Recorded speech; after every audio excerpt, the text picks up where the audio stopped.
hipóteses, possibilidades. Vai ajustando aí, só para a gente não perder nenhuma fala, depois eu edito. Desde a poesia, as artes, para chegar àquilo que está no coração dele, que é a física.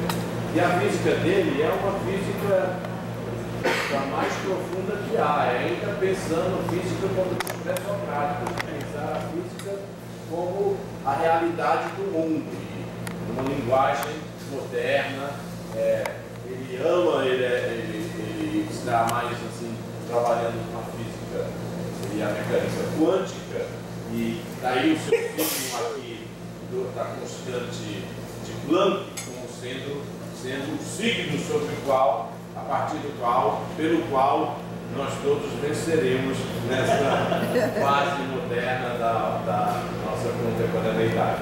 Então, é com alegria que eu apresento a vocês e passo a palavra ao Emael. Obrigado, mestre. Bom dia a todos. Bom dia. Obrigado pela oportunidade de voltar para a CBF. Eu considero um dos grandes espaços do nosso estado e do nosso país, né? Lugar, como bem falou, a gente pode trocar as ideias, né? Pode transitar entre áreas e ver que, na verdade, nós estamos falando de uma coisa só, que é conhecimento, né? As disciplinas, né, elas, na verdade, aqui elas se encontram comigo. Eu sou muito entusiasta dessa. Estou colocando só de brincadeirinha, né? A famosa constante de Planck, dividida por 2π, que a gente chama de H cortado, que é a constante fundamental da mecânica quântica. É a partir daí, né, que a gente define essa visão quântica de mundo. Então eu coloquei isso aí só uma brincadeirinha, porque nós vamos falar da pessoa que praticamente fundou a mecânica quântica, que é o professor Paul Dirac. Então, o professor Paul Dirac, né, é o físico que é colocado ao lado de Einstein como dois grandes físicos do século passado, dois grandes maiores que chegou na história da física, né? O professor Dirac, né, foi assunto de uma parte da dissertação da Joyce Martin, da Jo, e na tese dela, eu sempre olhei o professor Dirac, eu tive muita convivência com ele. Eu fui aluno de curso, tive uma relação forte com ele durante o meu doutorado, ele não foi meu orientador, mas foi orientador do meu orientador, e então pude perceber muitas coisas, interagir pessoalmente com ele, e eu sempre vi, apesar de não ser considerado uma pessoa muito falante, assim, com grande carisma, não era carismático, mas ele era um grande pessoa. E isso assusta um pouco mesmo na comunidade da física. Se olha o Dirac sempre como uma pessoa muito comportada, pelo grau de reserva, ele era uma pessoa extremamente reservada, só respondia o que se perguntava, ele nunca tomava a iniciativa de dar nenhuma opinião se não fosse consultado. E aí, o Dirac transgressor? Sim, muito. Então vamos ver por quê. E libertador também. Com a Jo, na dissertação do mestrado dela, eu pude trabalhar e consegui perceber um lado emancipador dele. Então, eu coloco o professor Dirac como um grande emancipador, um férreo transgressor e um grande libertador. Vamos explicar por quê. Esse ano, né, 2019, nós estamos comemorando 100 anos da descoberta do próton, que foi em 1919, e foi muito significativa para o professor Dirac construir a mecânica quântica. Em 1929, ele já lança o conceito de vácuo quântico, e há 90 anos atrás, 1929, e esse ano nós temos 50 anos da descoberta dos quartos, né, que é hoje para nós a menor fração de matéria a qual nós temos acesso. Essa camiseta aqui, inclusive, eu fiz para comemorar os 50 anos dos quartos. Aqui está a equação que define a dinâmica dos quartos, e aqui está uma palavra-chave muito importante: liberdade assintôtica. Né? Liberdade ainda que tardia, né? A liberdade nem que seja assintótica. Assintótica no sentido de daqui a muito. Então, e os quartos, eles sofrem desse fenômeno, eles exercem esse fenômeno chamado liberdade assintôtica. Então, para comemorar os 50 anos dos quartos, eu fiz essa camiseta aqui, que também a chegada ao conceito de quartos foi também uma previsão do professor Dirac, também no ano de 1929 e 1930. Então, é dessa pessoa que eu vou falar com vocês, porque Einstein, todo mundo conhece, mas a gente se pergunta quantos conhecem, ou já às vezes nem ouviram falar com o Dirac, porque ele realmente era uma pessoa muito na dele, né? E nunca fez questão também, assim, de estar na mídia. Então, é o jeitão dele. Também porque Einstein foi muito propagado pela mídia americana. E Dirac, como sempre, vou mostrar aqui para vocês. Como Dirac sempre foi um comunista ferrenho, ele teve muitas dificuldades com os americanos. E ele conseguiu, depois que ele se aposentou na Inglaterra, ele conseguiu, depois de uma luta de mais de 6 anos, entrar nos Estados Unidos. O Dirac morreu em 1984. Ele é de 1902 a 1984. E aí, então ele teve assim uma certa... A mídia boicotava um pouco, porque ele era tudo que, na época da Guerra Fria, não se queria que fosse. Bom, então, queria esclarecer mais ou menos a apresentação. Quem é o Dirac, que eu pretendo apresentar?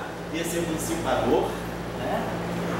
O Dirac transgressor e o Dirac libertador. Emancipador, né? Com a Jo, a gente viu a origem da palavra emancipar, ex manus capere, né? Fora daquela mão que oprime. Então, Dirac, ele conseguiu libertar a física de uma grande opressão que a física tinha até esse período, que era a opressão da virtualidade.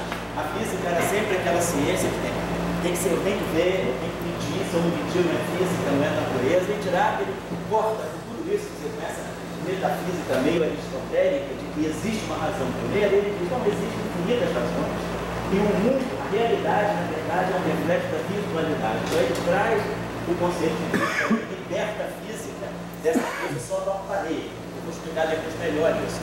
Transgressor, no sentido da palavra superar as fronteiras. Ele estendeu maximamente as fronteiras da física e nós ainda hoje não conseguimos chegar na fronteira máxima que ele estabeleceu. Nós ainda estamos caminhando em direção à fronteira que ele fixou para a física. E o Dirac é libertador. Ele libertou a física para a interpretação. Nós não interpretamos só uma obra de arte, mas nós interpretamos as equações da física. E o grande trabalho dele, o grande salto que ele deu na física foi a capacidade de interpretar soluções matemáticas das equações da física de uma forma até então não pensada. Então ele libertou a física é interpretação. A partir de quais referenciais eu quero apresentar o professor Dirac? A partir do referencial da minha convivência com ele também. Claro que eu conheço a vida dele a fundo, né? Nunca tive nenhuma intimidade assim, familiar, mas era aquela pessoa, era aquela referência de quem a gente se relacionava quando ele nos fazia as visitas lá no programa de doutorado onde eu estudei. E ele não era de lá, mas ele era mentor do nosso mentor, que era o professor Abel Salam, que também foi prêmio Nobel de Física, e foi formado, né, pelo Dirac. Então, o Dirac era aquela referência, né? A gente coloca como se nós fôssemos estudantes de música e estivéssemos tendo acesso a Beethoven, ou a Mozart. Estava falando como Beethoven também.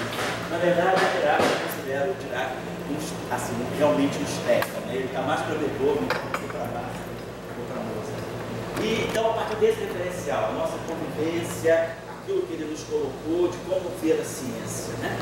Depois também o contexto em que ele entra em cena. Ele entra em cena num contexto de grandes modificações. Ele nasce em 1902, em 1923 ele vai para Cambridge, em 1923, e fica em Cambridge, né? Faz o doutorado e depois se torna professor. E esse período, da década de 20 e 30, é o período que o Dirac muda completamente a direção da física em direção à descrição quântica da natureza.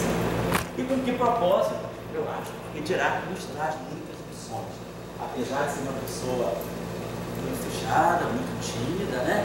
Mas ele era tímido no relacionamento social. Não chegava a ser um autista, como alguns que tentam falar, é autista, não falava com ninguém. Não, em física, ele era extremamente comunicativo. Ele era reservado, ele tinha inglês, né? Ele era, além de ser inglês, ele era filho de um pastor suíço, luterano, então ele tinha muitos assim, bloqueios de ter uma vida assim, abrir a vida social dele. Mas quem ajudou muito ele foi a esposa dele, depois eu explico, a senhora Margit, que conseguiu fazer o Dirac se relacionar mais com o mundo. Mas ele é social, em física ele era extremamente sociável. Bom, Aqui eu relato uma noite que nós tivemos em 1982, durante o meu doutorado, aquelas escolas de verão que a gente faz em Elite, em Sicília. Foi reunido nesse evento, em 1982, se comemorava os 60 anos do professor Yang, que foi Prêmio Nobel de Física de 57, um físico chinês radicado nos Estados Unidos. E aí, nessa festa do professor Yang, o nosso professor lá, o professor Salão, organizou essa noite mágica, né, Minha Vida como um Físico, em que nós vimos essas 3 pessoas, né, conosco, conversando o que era a vida deles como físico. O professor Wigner, que também foi Prêmio Nobel de Física e era cunhado do Dirac. O professor Dirac casou-se com a irmã do Wigner. O professor Dirac também, e o professor Yang, que era o homenageado, que fazia 60 anos naquele ano, e que também veio, foi bastante importante na minha formação. Eu trouxe ao Brasil em 2000, ele veio aqui ao Brasil, passou 2 semanas com a gente aqui numa escola que a gente organizou. Então foi uma noite muito interessante ver com essas 3 pessoas que fizeram grande parte das grandes teorias físicas do século XX reunidas e contando para a gente como foi a história deles, né? Os enfrentamentos que eles tiveram que fazer para construir as suas respectivas teorias. Bom, então, o professor Dirac, muito citado como um físico muito matemático, ele na verdade possui uma grande intuição física. Ele era capaz de pegar os menores problemas, os problemas mais simples mesmo, e transformar numa matemática altamente requintada, fazendo antecipações matemáticas que os matemáticos estão tentando compreender até hoje. Ele abriu nova matemática. Justamente a ideia do professor Dirac, ele dizia, nós não devemos pegar os nossos problemas e levar para a matemática. A matemática não tem que levar os problemas para nós, mas o contrário. Nós é que temos que trazer a matemática para os nossos problemas. E se não tem matemática para ele resolver aquele problema, a gente inventa. Então, agora, nós temos que desenvolver novas matemáticas para poder comunicar com a natureza. Essa é a visão dele, por isso que ele criou novas matemáticas. Então, a capacidade dele de criar nova matemática para gerar nova física. E aí a gente vai ver o Dirac da física. E também, posicionamento político dele foi fundamental. Às vezes eu gosto de colocar isso para os estudantes, sobretudo que todo mundo é profissional, maduro, trabalha com garotada, tem muito nerd na física, né? Então a gente pega aquele garoto que vem tretado assim, da graduação, o geninho. E assim, desacoplado, desacoplado da realidade, eu tenho cara, você tem que ter posição política. Não estou dizendo que é direita, você tem que se colocar politicamente, porque a política é muito importante dentro da ciência. E o Dirac, se ele não fosse comunista, talvez ele não tivesse induzido o primeiro prêmio Nobel da ex-União Soviética. O primeiro russo a ganhar o prêmio Nobel, em 1958, o professor Igor Tamm se tornou um grande amigo do Dirac. Ele nos colocou numa palestra e, ao ler, ele foi o árbitro do grande trabalho que o Dirac fez. E ele falou, ao ler aquele trabalho, eu me percebi diante de uma nova realidade e talvez de um novo Newton. E ele se influenciou pelo Dirac, mas influenciou muito também o Dirac, do ponto de vista da filosofia e da política. E o Dirac, então, teve uma relação muito forte com a ex-União Soviética, e esse Igor Tamm acabou sendo o primeiro físico Nobel da ex-União Soviética em 58. Vocês imaginam, em 58, plena Guerra Fria, dar um prêmio Nobel para a Rússia não foi uma tarefa fácil. O Dirac foi fundamental. Depois o Dirac também, por essa relação com a Rússia, ele penetrou na física japonesa, e os 2 primeiros prêmios Nobel do Japão também são grande influência da formação dada pelo professor Dirac. Mas isso por quê? Porque ele carregava essa bandeira. Então eu gosto de colocar isso para os estudantes, que assim, é preciso ter posição política, não importa se é a bandeira americana, se é a bandeira russa, se é a bandeira chinesa, mas não existe essa coisa da ciência neutra. Dirac influenciou porque ele era comunista. E ele era uma pessoa, tudo dele era compartilhado, ele era uma pessoa extremamente socializada, ele era tímido, mas era muito social. Então o Dirac foi fundamental, aqui está basicamente tudo que ele fez. Ele lançou as bases da mecânica quântica.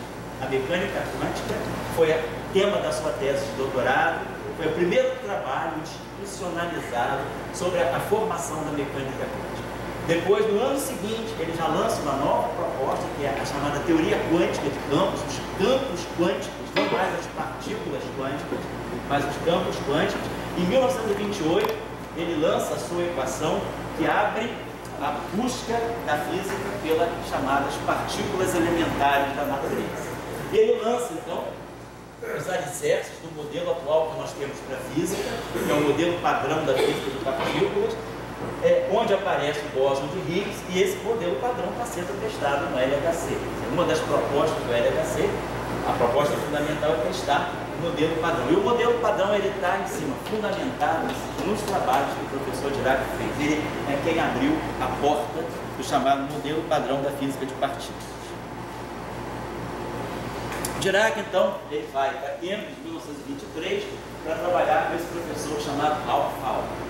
O professor Fowler, então, Dirac, então, nós estamos em agosto de 25, Dirac estava começando o doutorado, já tinha feito alguns trabalhos, mas na área da física atômica, mas em 25, Heisenberg, em julho, passou por Cambridge e deu uma palestra, deu um seminário sobre aquilo que ele começava a configurar como a sendo a mecânica quântica. O professor Fowler não entendeu nada, segundo, e passou, deu o material do Heisenberg e Dirac.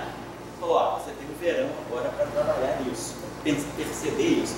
O que Dirac fez foi reformular a proposta do Heisenberg em termos de uma nova categoria de números. Ele criou um novo código numérico para tratar aquilo que estava nascendo, que é a mecânica quântica. Ele criou números que agora não satisfaziam mais a propriedade que todos nós conhecemos. O produto de dois números é comutativo, né? A vezes B é igual a B vezes A. Ele dizia, para tratar a mecânica quântica, A vezes B não é mais B vezes A. Existe uma diferença entre A vezes B e B vezes A. Isso é fundamental para a gente compreender o mundo quântico. Então, ele cria uma nova matemática, que é chamada matemática dos números quânticos. E aí, já em novembro, 4 meses depois, ele lança esse trabalho que são as equações fundamentais da mecânica quântica, que ele publica nos prosídios da Royal Society de Londres. E isso aí choca os próprios alemães. O próprio Heisenberg falou, da onde saiu isso aí? Da onde saiu esse cara com essa ideia? O trabalho é chocante.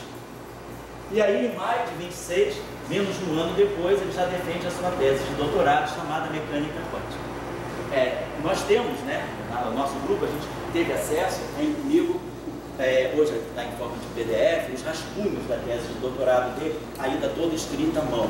E é muito interessante esse material de consulta, porque a gente vê exatamente como a teoria brota do papel. Ele faz todas as perguntas assim, ele dialoga consigo próprio nesse material, né? E é muito interessante a gente ver o bastidor de uma teoria que está nascendo. É como se a gente pegasse o bastidor da nona sinfonia de Beethoven e fosse ver tudo que foi concebido antes da nona sinfonia sair como ela é hoje. E esse trabalho é muito interessante, muito instrutivo para os estudantes. Depois, ainda, em 26, ele produz um outro trabalho que é basicamente extraído da tese de doutorado dele, que é sobre a teoria da mecânica quântica. E em dezembro de 26 ele lança esse trabalho que eu acho que é fundamental, que é a interpretação. Porque ele coloca, é preciso interpretar. As equações não nos dizem tudo. As equações falam por si, mas nós temos que agregar a essas equações e as suas soluções o aspecto da interpretação. E aí a interpretação, ela não é contaminada, mas ela é embebida das suas concepções filosóficas. E Dirac, ele era um estruturalista. Ele sempre dizia que o mundo, quer dizer, o que nós vemos no mundo é apenas uma superfície de fenômenos. Na verdade, a natureza, ela é virtual. Por trás desse mundo real existe o verdadeiro mundo que é virtual. Então, existem estruturas muito mais fundamentais do que as estruturas reais e que controlam o mundo real. É aí que a gente deve buscar a física, na virtualidade. Então, esse era o trabalho dele. E aí a interpretação era muito importante. E ele lança também um novo discurso na física, que chocou os grandes físicos, inclusive Heisenberg, como nós vamos ver daqui a pouco. Ele lança ele vai um pouco nessa época, que o Bacon dizia, já lá na época dele, né, que as coisas desse mundo não podem ser conhecidas sem conhecimento da matemática. Essa visão meio pitagórica, né, a matemática está em tudo. O Bertrand Russell também dizia que a matemática, né, vista corretamente, não é só verdade, mas também possui grande beleza. E Dirac finalizou com isso. A beleza é o método. Ele dizia, o método científico, ele tem que dar um grande espaço para a beleza. A ciência tem que ser bonita. Há uma busca da estética. Não adianta fazer uma equação que é feia. A equação tem que ser colocada de uma forma bonita. Se ela não for bonita, tem alguma coisa errada com ele. Era a visão. E aí ele lança esse trabalho, que é um trabalho de filosofia da ciência, que não tem uma apesar do trabalho falar da relação entre a matemática e a física, o trabalho não tem nenhuma equação. O trabalho é só discursivo, são 8 ou 9 páginas discursivas de como ele vê a matemática agora se relaciona de uma outra forma com a física. A matemática não é uma linguagem da física, mas a matemática é um instrumento de observação da natureza, do qual a física deve se servir se ela não tem aparelho para verificar o que ela quer verificar. Então, na falta de um aparelho, de um telescópio, de um detector, de um acelerador que ainda não existia, ele fala, o nosso objeto, quer dizer, o nosso objeto de investigação da natureza é a nossa abstração e a matemática. Então esse trabalho é muito interessante. Esse trabalho, eu digo, qualquer estudante deve ler. Não importa seja antropologia, sociologia, economia, física, matemática. É um trabalho muito importante. Então, ele aqui diz nesse trabalho, a física, no seu estudo dos fenômenos naturais, tem 2 métodos de progredir. O método do experimento da observação, que você sabia, de Galileu, e o método do raciocínio matemático, a abstração. O primeiro, o método do experimento, é simplesmente uma coleção de dados selecionados. O segundo, nos permite inferir resultados sobre experimentos que nunca foram realizados. Acho que aí está a grande novidade. Então ele antecipa experimentos pelo raciocínio matemático. Olha, isso deve acontecer por causa disso. E aí, vamos fazer um experimento. O LHC, que começou a operar em 2009, né, no CERN em Genebra, o LHC foi construído para verificar uma série de resultados que já haviam sido discutidos e estão sendo estudados, né, de uma forma muito mais abstrata e matemática. Então ele lança, né, essa nova relação, uma nova matemática. Ele diz que, como eu já tinha falado antes, não é trazer a matemática para os nossos problemas, né? Não é trazer a matemática para os nossos problemas, não levar os nossos problemas para a matemática, senão a matemática não evolui. A gente também tinha um contato muito forte com talvez o maior matemático vivo do século XX, que era um grande amigo do professor Salan também. Ele era libanês, mas tinha a posição dele na Universidade de Cambridge, Atiyah, Sir Michael Atiyah, que morreu recentemente. O professor Atiyah, né, nas suas visitas lá, nas conversas conosco, ele dizia, eu não faria matemática se eu não tivesse contato permanente com a física. A física é o meu laboratório de fazer matemática, porque a física, ela estimula a busca de nova matemática. E claro, ele era também um daqueles contemporâneos e interlocutores, né, nessa relação entre a física e a matemática com o professor Dirac, chama-se Michael Atiyah. Aqui eu estou só chamando a atenção também uma coisa que eu acho muito interessante das ciências humanas, né, da literatura, das humanidades, que é a crítica genética. Que é a gente compreender que a gente em física é muito instruído a ser muito, assim, mecanicista. Pega a teoria, que conta são as equações, o resto não importa, o contexto não importa. Faz essa crítica à nossa comunidade, a gente é muito descontextualizado, às vezes até da própria realidade. Né? A gente pega a teoria, quer saber das equações dos resultados, não se preocupa como aquela teoria foi construída, em base de discursos, de conflitos, de trocas de ideias. Então eu acho que descobrir a construção de uma teoria é algo muito importante, né? Os diálogos, os debates. E o professor Salan tinha um arquivo muito organizado. E aí eu sempre, como gostei sempre de ciências humanas, né?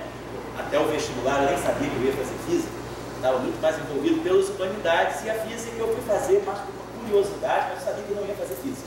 Acabou que eu fiquei. Então eu sempre gostei muito da parte humana, da parte de literatura, história. E eu ia para os arquivos do professor Salan, passava tardes inteiras lá, buscando as correspondências deles, e aí encontrei vários escritos dele, e aí aquela coisa, você pega o artigo que ele leu com as marginalhas anotadas, pegava uma tese sobre a qual ele tinha feito uma série de observações, e aí a partir daí a gente vai compreendendo, né, como aquela teoria que ele construiu e que deu a ele o Prêmio Nobel de 79 pôde aparecer. Eu acho que a crítica genética é uma coisa muito importante que a gente desconhece na física, que é justamente o bastidor que levou à construção de uma grande teoria. O Edgar Morin, nesse livro dele, da inteligência e da complexidade, ele fala lá que a crítica genética é a arte de transformar detalhes aparentemente insignificantes em indícios que permitem reconstruir todo o destino. Então a gente pega no material, às vezes uma frase solta, uma observação, uma marginália de um texto que a pessoa leu, ali dá um indício que o levou a fazer algum postulado e que o levou a construir uma nova teoria. Então eu acho que isso é uma coisa muito importante, que a gente na física, eu lá no CBPF tem me batido bastante para os estudantes, que é uma coisa que a gente faz em física, nunca é ler os trabalhos originais. A gente não vai na literatura fonte. A gente em física é educado hoje por essa produtividade maluca que se instaurou, a ler o que saiu ontem. A física é de ontem, não é de 10 anos atrás, nem de 5 décadas atrás. Então a gente é muito induzido a produzir resultados que estejam no dia a dia, mas e voltar à formação, e ler a construção da teoria, por que não? Então eu tenho trabalhado bastante com os estudantes lá, essa questão da... Vamos ler os trabalhos originais de Dirac, vamos ler os trabalhos originais de Milano, vamos ler os trabalhos originais. Não vamos pegar isso que está no livro, que já é a quinta pessoa falando, já é a quinta ordem, quinta aproximação, a gente perde muito detalhe. Então eu acho que essa comunhão, eu acho que as ciências humanas têm muito a nos ensinar em termos de metodologia também. Apesar das ciências humanas não trabalharem com as equações, né, ela trabalha com novas ideias. Eu acho que a gente da física, a física às vezes é uma ciência muito imperialista. A gente acha que, o cara que faz física, só porque manipula simples equações, lê qualquer coisa. É muito comum na nossa comunidade, é horrível, a gente vê essas inocências. O cara que faz física acha que sabe mais história do que historiador, só porque ele lê um artigo de sociologia, ele já acha que é um sociólogo. Isso é um perigo na nossa área. Eu tenho um favor disso, esse reducionismo barato, né? Porque o cara que manipula a equação acha que ele manipula tudo. Esse é um perigo. Eu acho que temos que desconstruir essa ideia. A gente tem que aprender com as ciências humanas. A ciência humana tem muita coisa para nos ensinar. Esse aqui é o John Max. Oi? Nós agradecemos. Não, é isso aí, querida. Né? Como antimatéria. Dirac interpretou esse tipo de solução que ele chamava de buraco. Ele dizia o que existe na natureza, a falta do elétron se comporta como uma nova partícula. Ele interpretou isso como uma nova partícula, buraco. E então Dirac está criticando essa interpretação.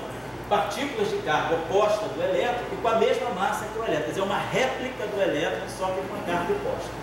A ausência experimental de tais partículas, blá blá blá. Ele fala, nós não acreditamos, portanto, que essa explicação deva ser considerada seriamente. Então, quer dizer, quando um cara como o Paulo diz que você não está sendo levado a sério na ciência, cara, isso é uma porra boa. Então, mais uma crítica. Mas Paulo depois se retratou. Paulo em 32 já tinha esse nome todo? Já tinha, porque o Paulo é velho. Paulo já vinha com o nome desde o início da década de 20. O princípio da exclusão de Paulo, famoso, já era de 23. Aqui é uma carta de Paulo, que eu vou deixar porque eu estou com pouco tempo já. Faltam 40 minutos ainda. Que horas tem? 11h10. Eu vou até 11h30, para dar um tempinho para a gente poder falar algumas coisinhas só, né?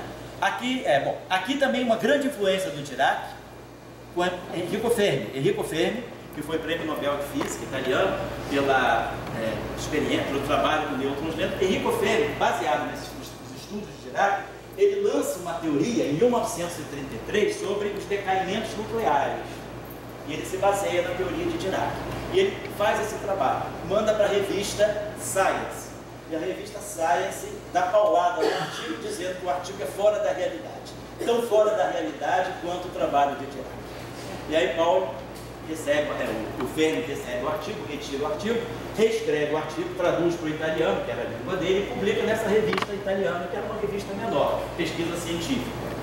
Só que a descoberta do pósitron, e aí depois, alguns anos depois, Enrico Fermi, em 37, ganha o prêmio Nobel, e aí a revista pede para ele enviar o artigo.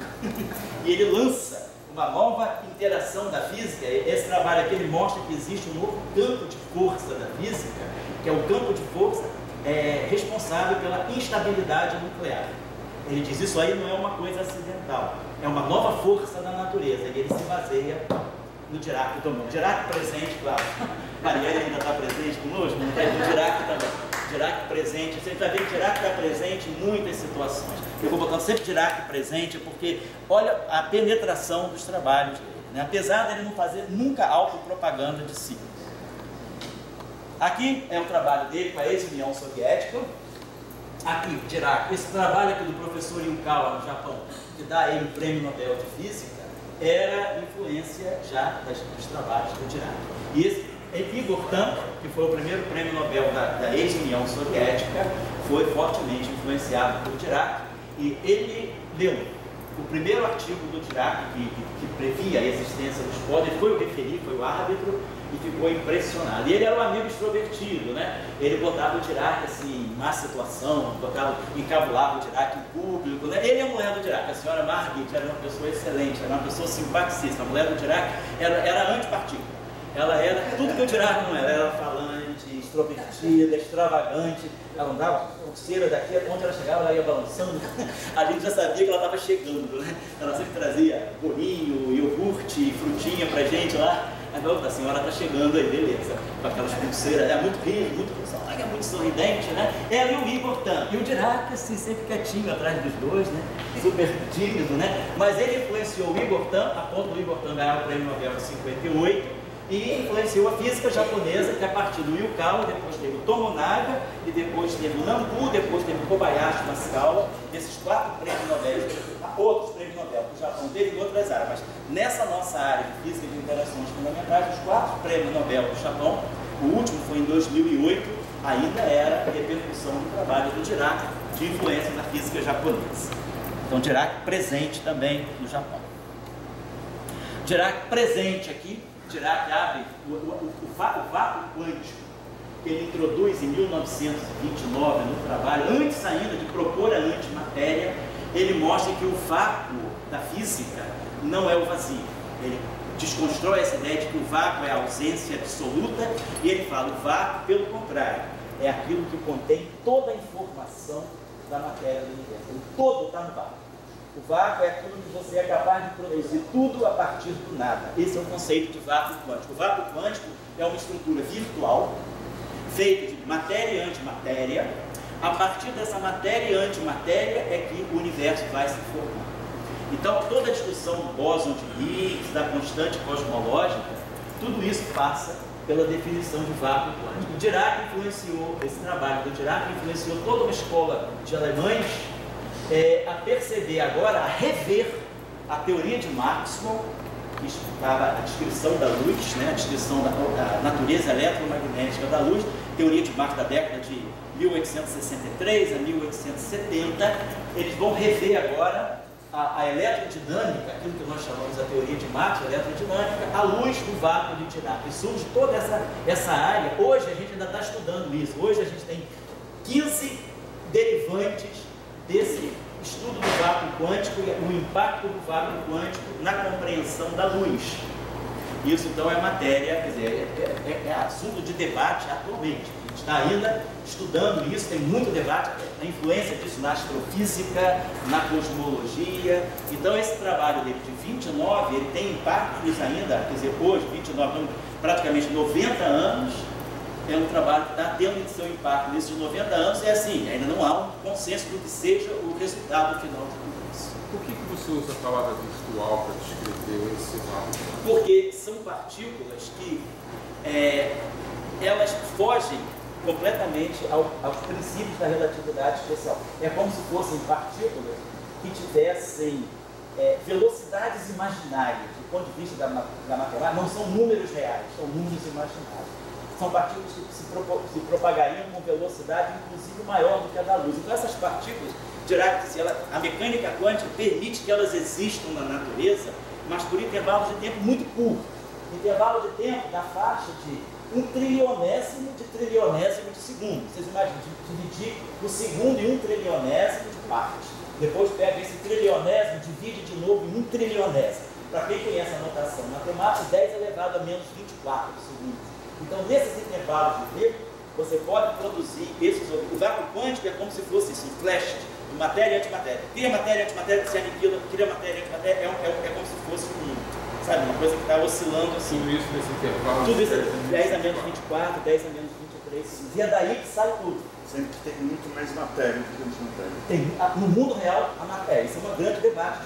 Por que os átomos são feitos de matéria? Por que não existe o antihidrogênio em estado natural? Hoje nós produzimos antihidrogênio no laboratório. Os resultados mais recentes são de 2013, 6 anos atrás, no laboratório na Suíça, onde se produziu o átomo de antihidrogênio que durou 17 minutos. Mas a matéria, ela se configurou, os átomos, os núcleos atômicos, a matéria que constitui, né, o universo visível é matéria atômica e não antimatéria atômica. A antimatéria pode ser produzida. Por que que o universo se resfriou e suprimiu a antimatéria? Esse é um debate da física. Estamos discutindo, né? Qual é a origem desse desequilíbrio matéria-antimatéria.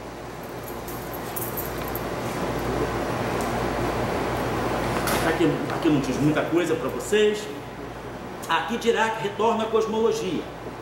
Então, aqui ele faz o trabalho de 1935, ele volta no trabalho de Einstein de 1917, da constante cosmológica, que é o trabalho que tensionou, né, o Dirac a tentar compreender a origem microscópica da constante cosmológica que Einstein introduziu para estabilizar o universo. E Dirac dizia: essa constante cosmológica, apesar dela ter uma repercussão cosmológica, a origem dela não é cosmológica, a origem dela é microscópica.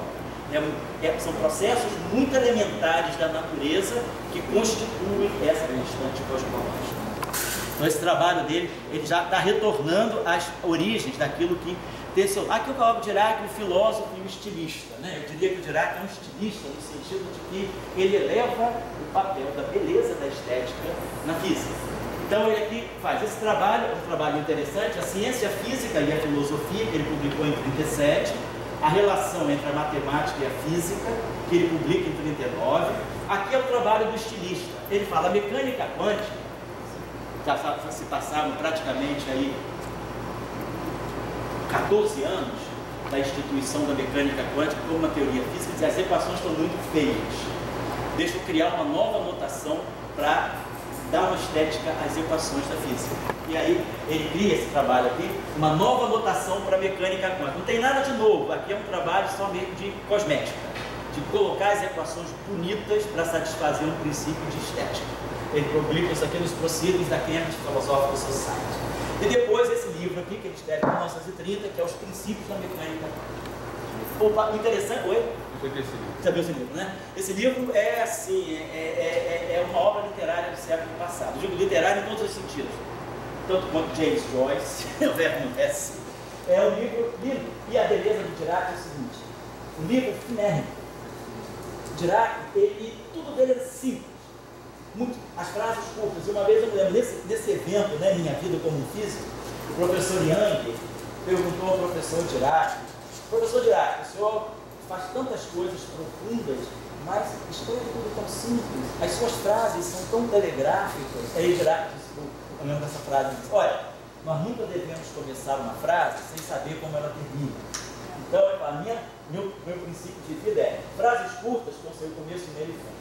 Depois ficar aquelas frases longas. Então, eles trabalham, o livro dele de mecânica quântica é o livro mais fino que tem de mecânica quântica.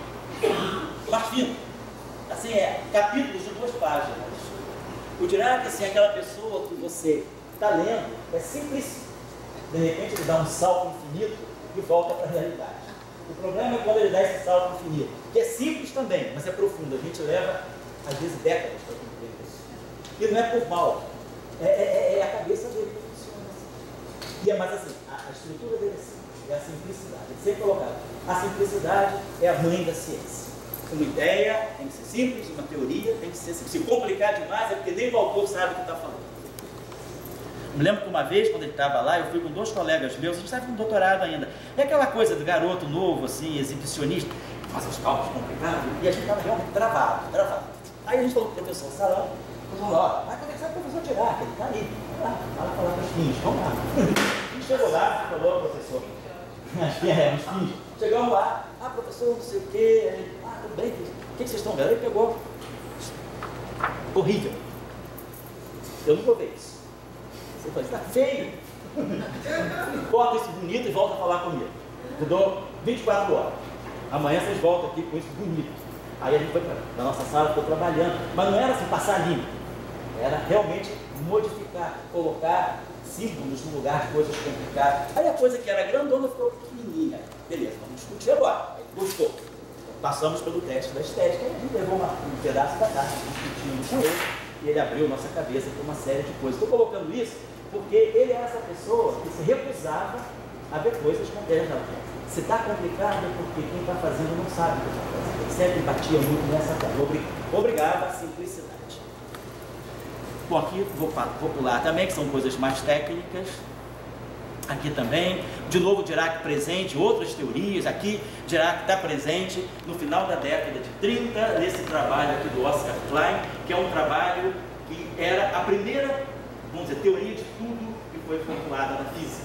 Em 38, esse autor, Oscar Klein, ele resumiu toda a física conhecida na época, toda a física microscópica conhecida na época, introduziu a 5ª dimensão e propôs um trabalho muito abrangente, baseado, então, claro, nas ideias do Dirac.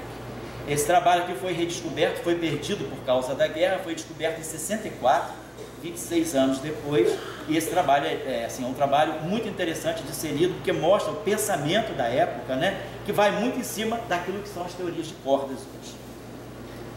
Aqui também é uma coisa mais técnica, eu já estou mais ou menos chegando para o final.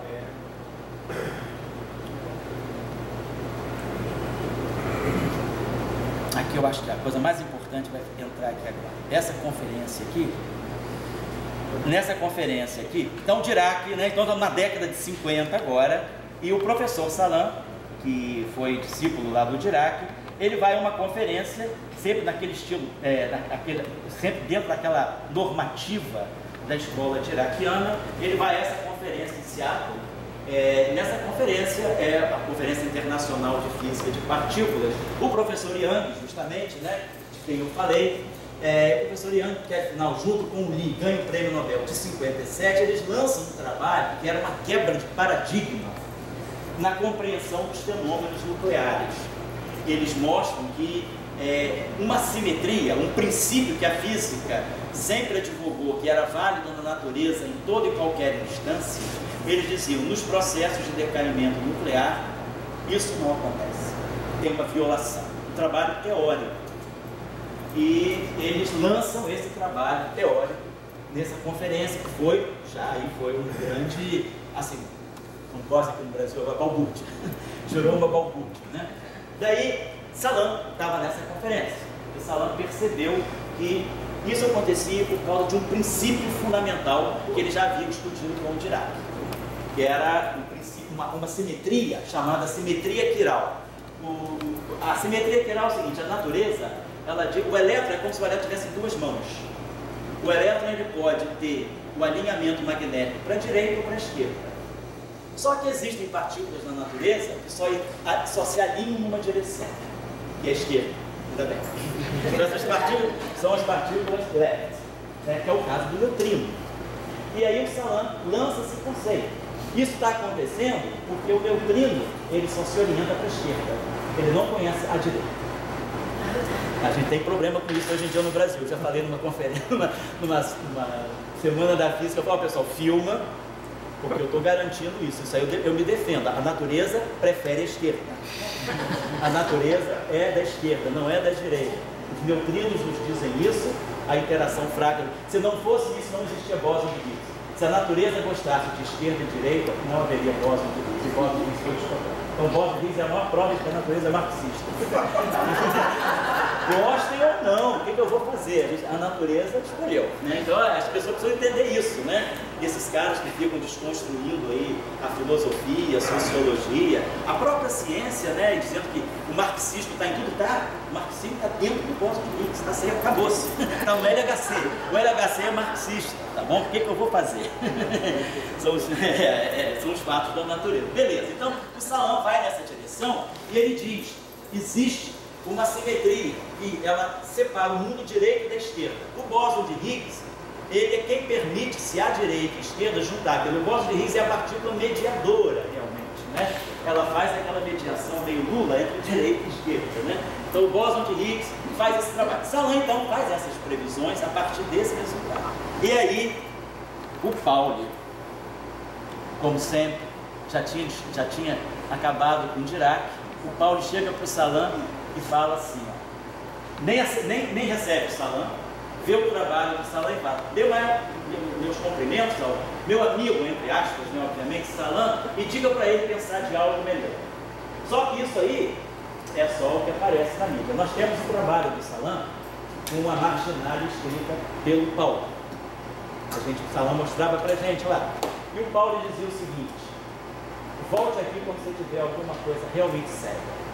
Então Paulo desconstrói completamente essa ideia do Salam, e essa ideia, um ano depois, se vê que está certo, e dá o prêmio Nobel ao Lee e ao Yang. De novo, o Paulo estava super rico, né? O Paulo é o cara que mais ganhou prêmio Ig Nobel. Ele ganhou o prêmio Nobel, mas ele fez previsões, assim, ele era muito marrento mesmo. E ele falava: isso não existe, isso não pode, tudo que ele dizia que não podia, acabava podendo. Então, apesar dele ser o homem do princípio da exclusão, não é à toa, né, que ele fez o princípio da exclusão, ele achava que só ele, né, ele não podia ver o Dirac, né? A gente sempre diz: o princípio da exclusão é o princípio da exclusão, Paulo e Dirac. Onde está Dirac não pode estar Paulo e vice-versa, né? Só que o Dirac era uma pessoa boazinha. Alguma vez o Dirac falou do Paulo para você? Oi? Alguma vez o Dirac comentou alguma coisa do Paulo para você? Nunca. Quem comentava era o professor Salam. Salam comentava. E a mulher dele também. Ele era Salam. Ela parecia carioca, se sentava com ela, você sabia a vida toda, né? E ela contava muitas coisas. Ela falou o seguinte: mas aconteceu uma coisa interessante. Dia 1º de outubro de 32, em Princeton, organizou um colóquio. Aí o Paulo falou de 9 às 10 e Dirac de 10 às 11. Então, no dia 1º de outubro de 32, o princípio da exclusão foi violado. Princeton organizou esse seminário para ouvir o que o Salam, o que o Paulo tinha a dizer e o que o Dirac tinha a dizer. E um ouviu o outro? Um ouviu o outro. Dirac ouvia tudo, né? Eu não sei como é que o Paulo reagiu, porque o Paulo se mexia na cadeira o tempo todo, obviamente.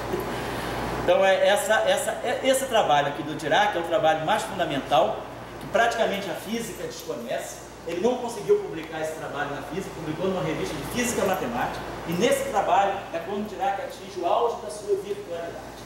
Ele diz: tudo na natureza é composto de objetos virtuais que nós nunca seremos capazes de ver no nosso mundo, mas que coordenam toda a dinâmica da matéria do nosso mundo. A luz é feita de objetos, a própria luz, o próprio elétron já não é mais uma partícula elementar. Ele lança então o conceito daquilo que ele chamou de singleton, que é on é partícula, né? Singleton seria aquela partícula única, seria algo menor ainda do que o próprio quark.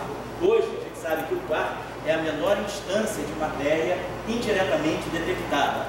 O Dirac diz: o próprio quark é composto desses singletons, que depois o Salam ele retoma na década de 70, chamando de prédios, que seriam as partículas primordiais do universo.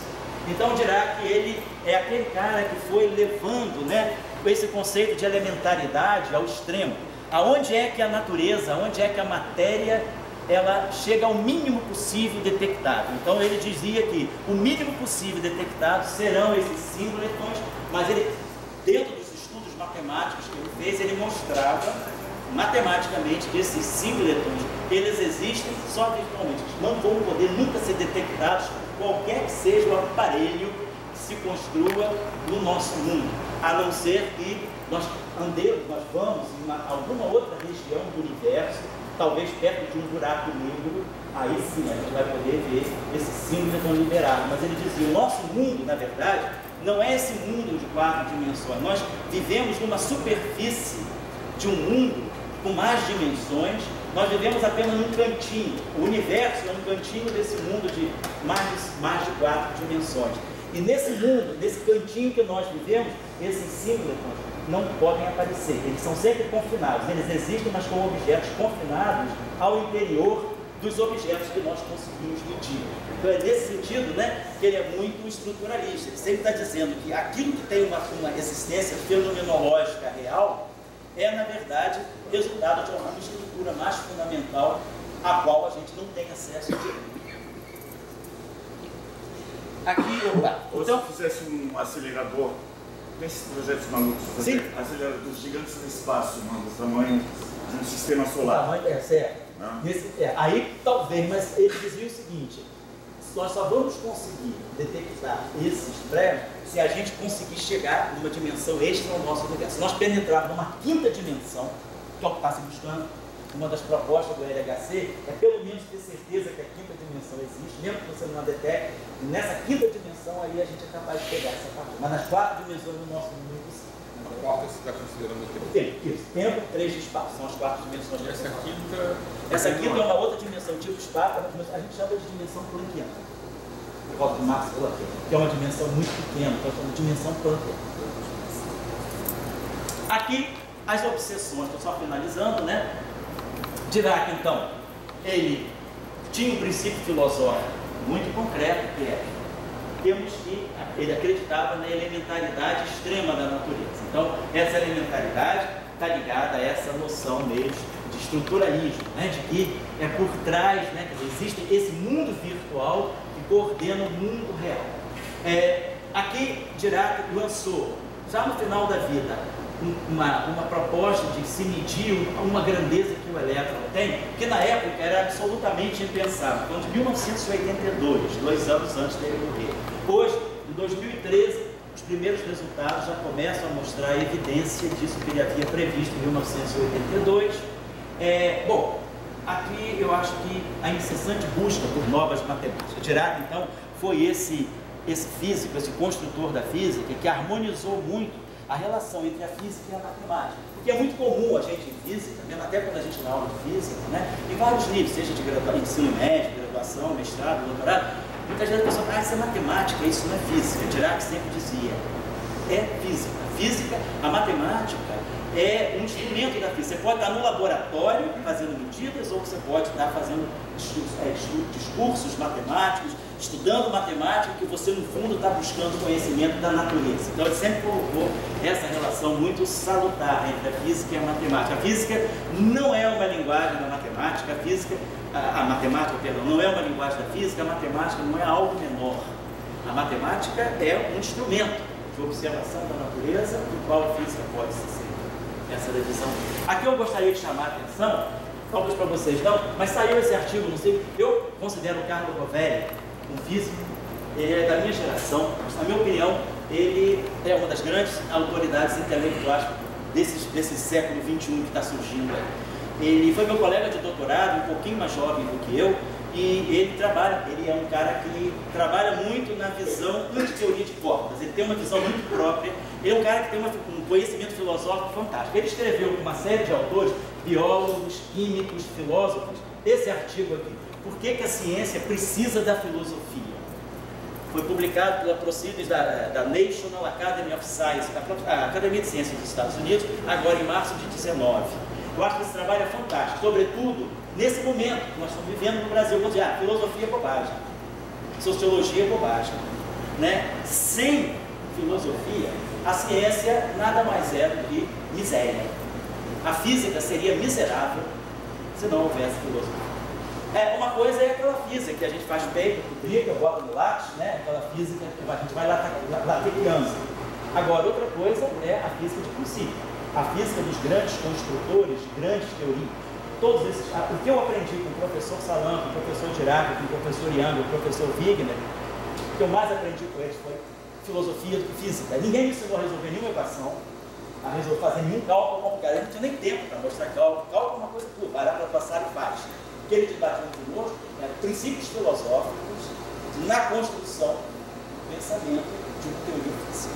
Então, eu acho que a filosofia é fundamental, né? Eu acho que esse discurso na física, a gente vê na nossa comunidade pessoas que chegam a dizer que ciência é uma coisa, filosofia é outra coisa.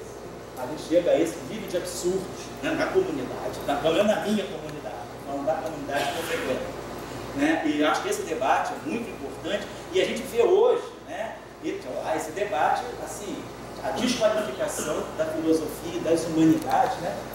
Eu acho que é importante o nosso estudante de física, né, me bato muito por isso, perceber a importância de se fazer filosofia como um grande laboratório de experimentos mentais, né, a partir da filosofia as ideias surgem. A teoria da relatividade de Einstein, ela foi influenciada pela filosofia. Todo o trabalho do Dirac foi influenciado pela filosofia, o trabalho do Salão foi influenciado pela filosofia, o trabalho do Young foi influenciado pela filosofia, o trabalho do Wigner, que também foi prêmio Nobel, a cunhado do Dirac, foi influenciado pela filosofia. Então a filosofia é uma peça fundamental na construção de uma teoria. Agora, depois que você tem a teoria feita, tudo manipulado em termos de equações, tudo bem, aí tem a etapa da infantaria. E aí a gente entra em ação, né? Lá fazendo cálculo, falando no computador, colocando o gráfico, publicando no artigo. Você começa a fazer a engenharia, vamos dizer, a parte produtivista. Mas sem filosofia não haveria teoria em cima da qual você calcula e bota mais uma linha no teu lápis, né? Então eu acho que isso é muito importante e não é uma questão trivial na física. Eu acho que nas ciências em geral, que entrou nessa onda extremamente produtivista, e aí tudo que não é material que vai se converter, que vai ser capitalizado imediatamente como forma de artigo, não serve. Então não foi isso que eu aprendi com essas pessoas, pelo menos elas não me ensinaram isso. E agora eu não sei quantos de vocês conhecem esse filósofo italiano chamado Lucio Ordine, que escreveu esse livro fantástico, parece que ele foi escrito para o Ministério da Educação do Brasil. Se chama A Utilidade do Inútil, que é justamente mostrando o quanto a filosofia é útil, né? É excelente esse livro. Se os nossos gestores lessem e compreendessem, o problema não é ler, é compreender, porque depois compreende de forma ortogonal, né? Eu não sei o quanto o ministro da Educação vai compreender se ler. É um livro certamente vermelho, não tenha dúvida, né? Por isso que eu botei em vermelho. Então o cara já vai com esse, eles gostam mais, né? Viés ideológico, né? Então o livro ele mostra o seguinte, uma coisa simples que todos nós sabemos. Todas as teorias da física, quando foram elaboradas, e todas as descobertas da física, quando foram feitas, não serviam para nada. Elas só passaram a servir décadas depois. Quando Maxwell, em 1863, mostra que a luz é onda eletromagnética, quem está ligando para isso? Hertz vai para o laboratório em 1888, mostra que Maxwell tinha razão. A matemática de Einstein estava... Maxwell. As ondas eletromagnéticas, a luz é onda eletromagnética. Só Marconi, depois é que vai fazer o telégrafo. Então, se não fosse, quem é mais importante, Marconi ou Maxwell? Será que Marconi faria o telégrafo se ele não tivesse visto os trabalhos de Maxwell? Quando o elétron foi descoberto em 1897, o elétron não servia para nada. Maxwell já tinha escrito as equações da eletrodinâmica sem saber que o elétron existia. Alguém concebe o século XX sem o elétron? O fóton, a fotônica. Quando o fóton foi proposto em 1923, para que servia o fóton? Para nada. Quando o positron, Dirac propôs o positron em 1931, hoje o positron faz parte do tratamento do câncer, PET, né? A tomografia de elétrons positron. Então, as descobertas, pelo menos da física que eu estou dizendo, quando elas acontecem, elas não servem para nada. São completamente inócuas, inúteis. E a utilidade vem décadas depois. Então eu acho que esse livro do Lucio Ordine é excelente, né? Porque ele mostra, né, a importância de se estudar o inútil, né? O problema não é a utilidade do inútil, o problema é a inutilidade do útil. Tem muita coisa que é útil, mas é inútil no final das contas, né? É muito melhor você buscar a utilidade do inútil do que ficar vendo a inutilidade daquilo que é útil, né? Como essa coisa. Para que isso serve? Se não serve para a filosofia, da renda, da receita, não gera nada, então tira fora. Sociologia. O cara só fica falando de grafeno e nióbio, porque ele mesmo não entende o que é. Não está funcionando essa pequena nióbio. Né? Então, quer dizer, o cara está falando de grafeno e nióbio como se isso aí fosse a grande utilidade. Só que o grafeno, ele foi proposto no papel, teoricamente. O grafeno, ele surge mais como filosofia do que física. Ele só vira física em 2004, no laboratório. Então, é importante, eu acho que a gente que está aqui nesse fórum, aqui do HCTE, que está lutando pelas ideias, pelo entrelaço das ciências, né? A gente tem que ver que o conhecimento é isso. Nada que naquele momento a gente está estudando pode parecer inútil, vai ser completamente inútil. Então é sempre bom a gente pensar que a ciência básica, exploratória, né, pode não servir para nada. O aluno às vezes pergunta, professor, estou estudando isso para quê? Para que isso serve? Eu pergunto, e você serve para quê? Para que você serve? Para que eu sirvo também? Mas a ciência não é servir, é significar. Agora, o que isso significa? Isso tem que estar claro para você. Todos os ciência só se faz com significado. A aplicação vem, o que significa acaba servindo. Mas nem tudo que serve tem significado.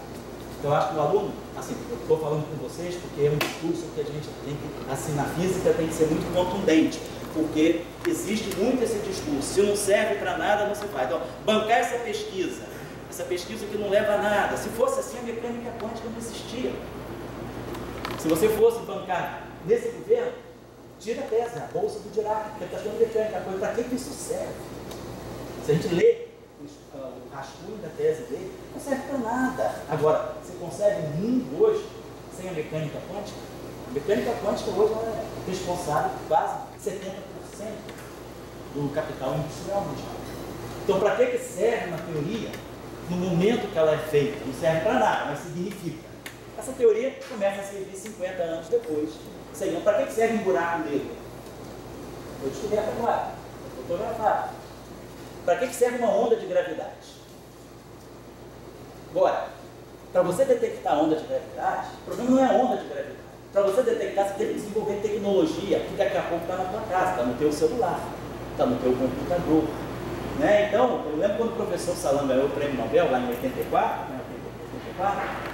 78, né? E em 84 teve a descoberta daquilo que ele previu na teoria. E aí o prêmio Nobel foi dado para o nosso professor também, que era um experimental, Carlo Rubbia, um italiano, e aí a BBC mesmo foi entrevistada. A BBC chegou lá e falou, foi no auditório, tudo. Professor, para que serve esse teu invento, essa tua descoberta? Ele falou, olha, vamos nos colocar em 1863, 1865 com Maxwell. Se Maxwell tivesse aperfeiçoado a vela, nunca se chegaria à lâmpada elétrica. Então, a vela, a luz elétrica, não é aperfeiçoamento da parafina nem da vela. É uma outra coisa que não servia para nada na época. Então, esse é o papel da ciência. Agora, qual é o impacto disso para o conhecimento humano, para a epistemologia? Então, a gente tem que buscar significado.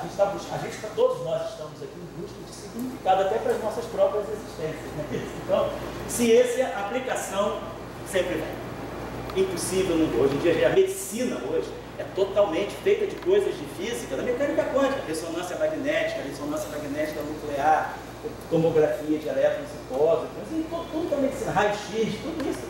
Servia para quê quando foi descoberto? Para que servia um pósitron quando foi descoberto? Servia para fazer chacota do Dirac. Pô, o cara é isso, é aquilo, fica inventando coisa que não existe, aparece o pósitron, significou, existe uma nova forma de matéria na natureza. Por isso que ele ganhou o prêmio Nobel, pela previsão de novas formas de matéria atômica. Agora, quando é que isso foi incorporado à sociedade?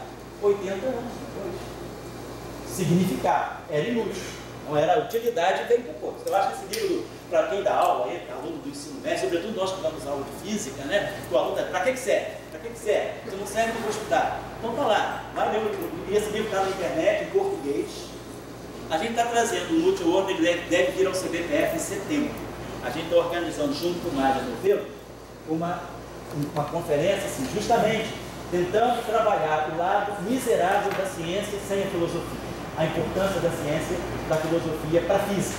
E aí a gente quer ver, o Mário Novelo está na Itália agora, está acertando o Multi-World para ele vir ao Brasil. Ele já veio ao Brasil, ele é o nome de causa da URGS, da Federal do Rio Grande do Sul.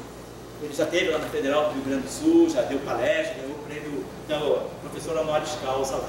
E a gente está vendo esse trabalho. Eu acho que esse livro é simples, ele escreve de uma forma simples, está em português já, e a gente pode pegar na internet para passar para os nossos alunos, né? Porque o discurso que se faz hoje contra a ciência, a anti-ciência, não estou nem falando de terra plana, mas assim, o discurso vem da gente nem fala, mas vamos da anti-ciência, de negar o papel da ciência, negar o papel da pesquisa, negar o papel da pesquisa básica, da ciência exploratória, negar a filosofia, negar a sociologia, negar as humanidades e dizer, ah, não, só serve aquilo que vai dar, sei lá, receita, aparelhagem, que vai dar tecnologia, né? Tecnologia não existe sem ciência básica, né? Como o professor Salão falou lá. A luz elétrica não é o resultado do aperfeiçoamento da parafina. A luz elétrica é um outro mecanismo, é uma outra física, é um outro estudo que não servia para nada na época. Eu acho que é essa a mensagem. O Dirac, eu diria que foi talvez o inútil mais útil, porque ele realmente, tudo que ele fazia na época dele, tudo era inútil. Ele trabalhava só com inutilidades. E hoje a gente tem a física que a gente tem, graças a ele, graças ao Einstein também, graças a outros. Mas eu diria que Dirac, Einstein percebeu o tempo. Vamos dizer assim, a relação, vamos dizer assim, cosmológica do ar, quer dizer, a visão, né, o Einstein como ser humano iluminado, ele percebeu o tempo. E Dirac percebeu o quantum. Dirac percebeu aquilo que é elementar na natureza. Eu acho que foram esses dois grandes físicos. Um percebeu o tempo e o outro a elementaridade. A grande questão que nós temos hoje é compreender a elementaridade do tempo. Essa questão não está resolvida ainda. O quanto a gente pode investir naquilo que seria o quantum de tempo. Qual é a menor fração de tempo que nós podemos? Se a gente compreender isso, provavelmente a gente vai estar compreendendo a origem de muitas coisas do mundo. Então, essa junção Einstein e Dirac ainda não está pronta.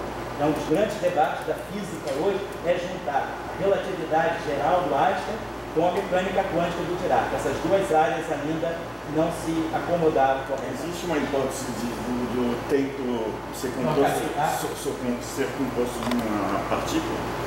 Pode ser que exista, vamos dizer, um quantum de tempo. É o que se está buscando. Eles se relacionavam em vida depois? Um pouquinho, pouco. O Einstein chegou a conhecer o Dirac, porque o Einstein sabia que o Dirac era aquele cruzado templário da mecânica quântica. E o Einstein tinha muitos problemas com a interpretação da mecânica. Eles chegaram a se conhecer, tinha uma boa apreciação do Dirac, tinha um excelente juízo do Dirac. Porque, assim, quando o Pauli e o Heisenberg falavam mal do Dirac, eles não falavam só assim, eles escreveram para o Bohr, mas o Bohr recebeu o Dirac. O Bohr levou o Dirac a Copenhague e conversou com o Bohr. O Dirac não ficou encantado. Ficou encantado com a simplicidade do pensamento. O Bohr parece que era um cara bem equilibrado. O neto dele foi meu colega de pós-doutorado. Fiz pós-doutorado junto na IPS, o Olímpio Bohr. Trouxe até no Brasil veio aqui em 2013, nos 100 anos do modelo atômico, a gente trouxe o Bohrzinho aqui, o Bohr 3, e ele levou várias coisas que o avô dele escreveu, inclusive várias impressões sobre o Dirac. Ele, quando ia a Copenhague, voltava, sempre trazia alguma novidade para a gente. E o Dirac, o Bohr, ficou muito impressionado pelo Dirac. Ele recebeu o Dirac, assim, meio em tom queixoso. Paulo dizia, esse cara está destruindo a física, está destruindo o modo de fazer física, mas aí o Bohr se convenceu que o Dirac was the man. Você queria falar? Era assim.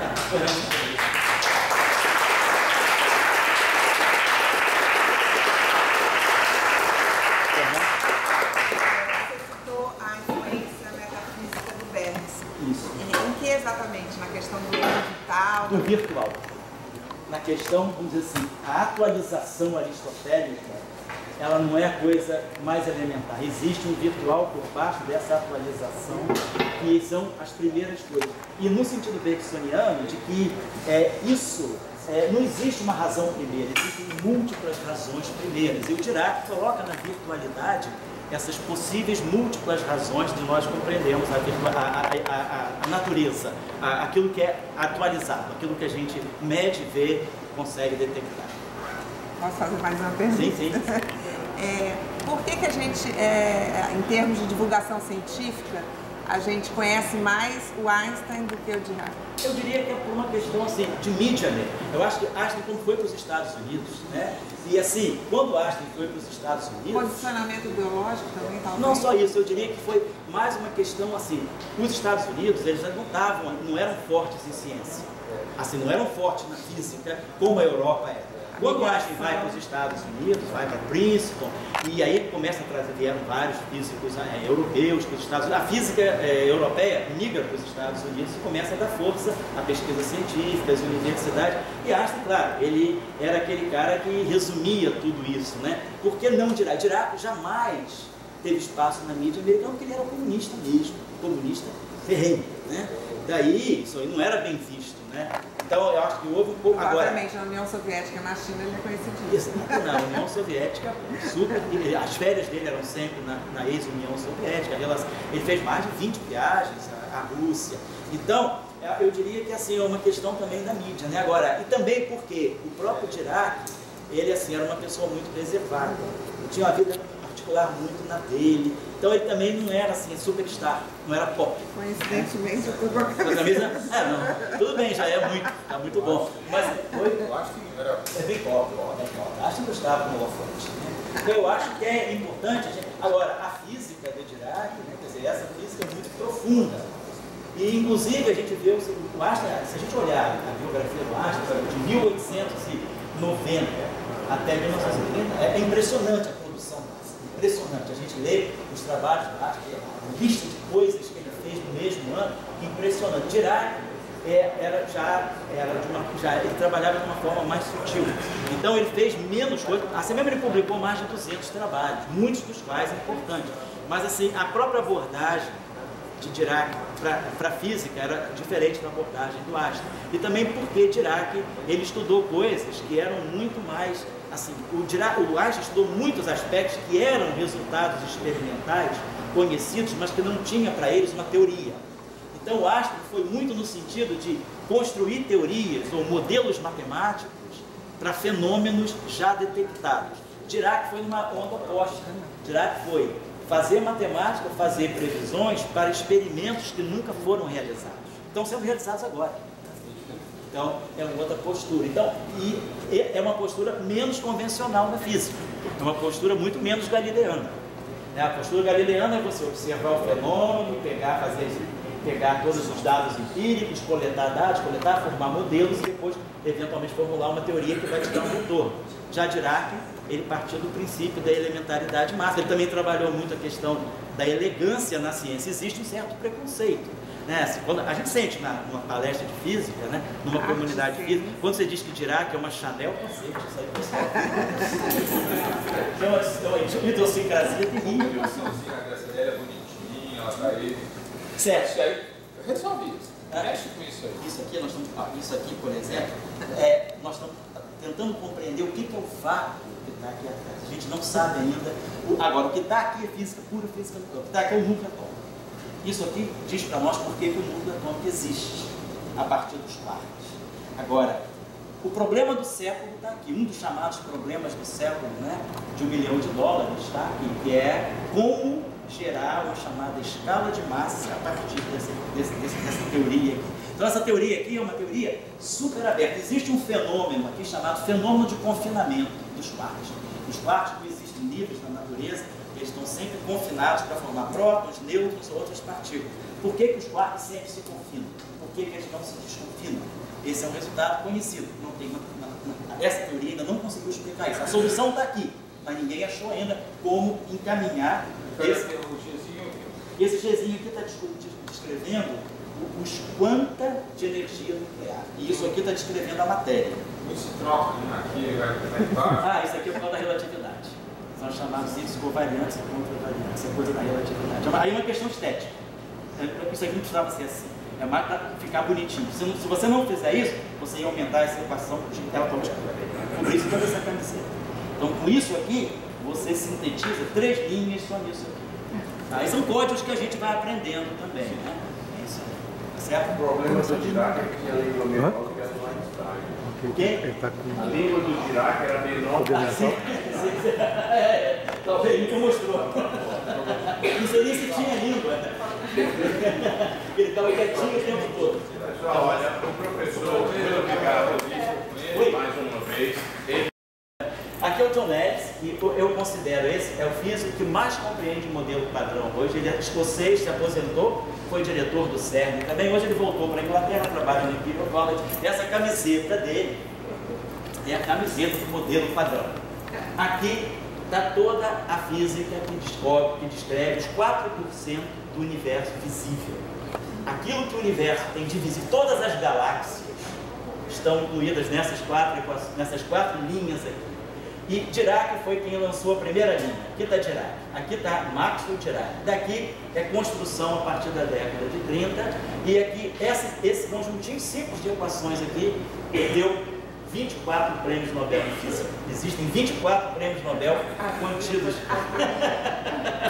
nessas equações aqui. Então essa equação é fundamental. E o professor John Ellis, né, que é uma simpatia de pessoa, é um hippie, é um elo perdido no movimento hippie. Ele continua hippie, até hoje se casou com uma sul-americana. Pois não, querido?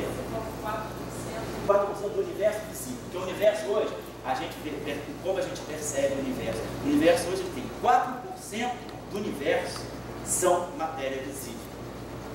26% matéria escura, que nós não conhecemos a origem, não sabemos o que é, temos vários indícios, mas não sabemos o que é, e 70% de energia escura, cuja origem também nós não conhecemos. Então o universo hoje é 96% escuro, 4% visível. E esses 4% visível, todas as estrelas, galáxias estão contidas nessas equações, microscopicamente. Essas equações são as equações microscópicas que vão governar o macrocosmos. Então, a antimatéria, ela está dentro do... Está dentro da matéria visível. A antimatéria está aqui, ó. Tá. Aqui está a matéria e a antimatéria. Até eu mandei fazer uma camiseta agora, justamente mostrando, né? A gente está vivendo no Brasil essa polarização muito grande. Então, a natureza é muito pacífica, né? Então, a matéria e a antimatéria, elas não têm equações diferentes, elas são a mesma equação. A mesma equação da matéria é a mesma equação da antimatéria. Isso foi descoberto por Dirac em 1928. E aí ele diz, a natureza, a paz na natureza está na simetria entre matéria e antimatéria. E a matéria e a antimatéria convivem aqui nesses três símbolos. Está até aqui, ó. A letra grega psi ou psi. Aqui tem matéria e antimatéria. Está tudo aqui. Então, a matéria, a antimatéria não é matéria escura, é matéria real.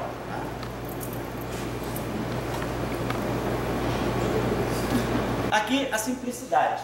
Dirac, ele pregava a simplicidade. A ciência tem que ser simples. Exatamente. Então, está tentando. É a quinta sinfonia de Beethoven. Pegou bem, é o dó menor. Essa quinta sinfonia eu acho muito legal, muito parecida com a equação de Dirac. Porque a partir desse tema você tem 38 minutos de música profunda a partir de um tema simplíssimo. E a equação de Dirac é isso. Vocês observem aqui, olhando assim, a gente está acostumado a pensar, equação complicadíssima. Olha aqui, ó. Tá lá. Esses três símbolos aí definem para nós o que é a matéria do universo. Cacete, é muita coisa, né? Não é pouco. Depois, um outro exemplo de simplicidade estética está aqui, ó, a equação de Dirac. A equação que mostra a paz da natureza. Matéria e antimatéria convivem harmoniosamente, simetricamente dentro dessa equação. E aqui está a equação de Einstein, da relatividade geral. Aqui está o universo. Então a gente vê equações simples, bonitas, né? E bonitas a ponto de que eu já fui parado na rua, em algumas situações, pela beleza da camiseta, não do manequim, mas da beleza da camiseta. Já me pararam, coisa linda. Eu sei que é a camiseta, né? Claro que não era eu perguntei à pessoa, e a pessoa falou, não, aí eu perguntei, a senhora faz o que? Ela disse, eu sou designer de arte. Eu falei, pô, então a senhora fez tudo que essa pessoa queria, porque a coisa que ele mais pregava era a beleza das equações. Eu fui parado na linha 107 da Central Urca, por essa senhora que fazia arte, tirou uma selfie da camiseta. Então é a comunicação, né? O supermercado que eu frequento também. Vermelha. Hã? É aquela camiseta vermelha. A minha é vermelha, a que eu fiz, que ela viu era vermelha mesmo. Mandei fazer vermelha, se não Dirac ia brigar, né? E é interessante como essas equações são simples e comunicam. No supermercado que eu frequento, na padaria, todo mundo já conhece a equação de Dirac. O professor hoje não veio com a camiseta do Dirac, veio com a camiseta do modelo padrão. Então, as equações ela tem um apelo, né? Assim, a pessoa identifica, não é uma equação complicada, com vários números, raiz quadrada, não tem uma raiz quadrada, são só coisas bonitinhas, né? Então, essa simbologia. Então, eu acho que a simplicidade é uma coisa que o Dirac pregava, a simplicidade com profundidade. Aqui está um outro exemplo de uma coisa simples e profunda, que é a Gertrude Stein, né, que é uma grande poetisa, né, da primeira parte do século, né, e nesse livro dela, chamado Geography and Place, né, ela faz essa poesia chamada Sacred Emily, que é nada mais que a rosa é uma rosa, que é uma rosa, que é uma rosa, mas tem uma profundidade nessa simplicidade. Então, acho que Dirac está nesse momento. Essa poesia é de 1915, mais ou menos. Dirac está surgindo nesse momento em que o mundo está buscando uma nova concepção. E talvez a concepção mais forte esteja aqui, na Gabrielle Chanel. A Josa já está acostumada, de eu falar essa coisa que é, para um físico é muito duro ele ter que ouvir dizer que Dirac é a Chanel da física. A gente da física é muito convencional para dizer que Dirac, mas a Chanel é uma mulher profunda, né? Ó, essa fotografia é do ano da equação do Dirac, quando a Chanel libera a mulher dos espartilhos, das botas, do cabelo comprido. Ela bota uma calça comprida, uma camiseta de marinheiro, corta o cabelo no estilo Chanel, que dura até hoje. Essa é a Chanel, que pregava que a elegância está no retirado, não no acrescentar. Que é exatamente o que Dirac dizia em física. A beleza e a profundidade da física está na simplicidade e não na complicação. E é no mesmo ano que acontece isso.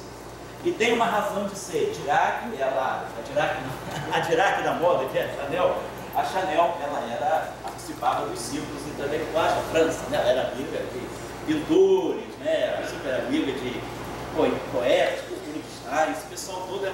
E esse pessoal conhecia um cara que estava na base da mecânica quântica, que era o I. de Broglie, o príncipe de Broglie, que fez o princípio da dualidade. Então, havia uma comunicação entre ciência e arte, né, através dessas pessoas que tinham uma visão aberta da ciência. A ciência tem que se comunicar com as artes. E a Chanel, ela está nesse momento aqui, personalizando um pouco o que é a equação de Dirac, é essa simplicidade. Não é mais aquela mulher com 3 saias, cabelo comprido, amarrado num coque, que não podia nem montar num cavalo, né? Ela libertou a mulher. Então, ela foi uma libertadora, como eu acho que Dirac também foi um libertador. Ele liberou a gente daquelas equações complicadas que não querem dizer nada. E o Dirac é arqueólogo. O que Dirac tinha na mão para compreender o universo? Em 1928, o que se conhecia era só o elétron, o próton e a partícula de luz, que é o fóton, só. Ele tinha 3 elementos da natureza, só. E ele queria reconstruir a nossa concepção de universo. Então, você imaginar, você pegar 3 fragmentos de matéria e reconstruir a história da matéria do universo. Então, eu diria que Dirac, ele trabalhou um pouco nesse aspecto como quase como arqueólogo, né? A partir de 3 estilhaços, né? 3 pedaços de cerâmica da natureza, o elétron, o próton e o fóton, ele reconstrói a matéria do universo. Ele entende como a matéria do universo foi formada e evoluiu.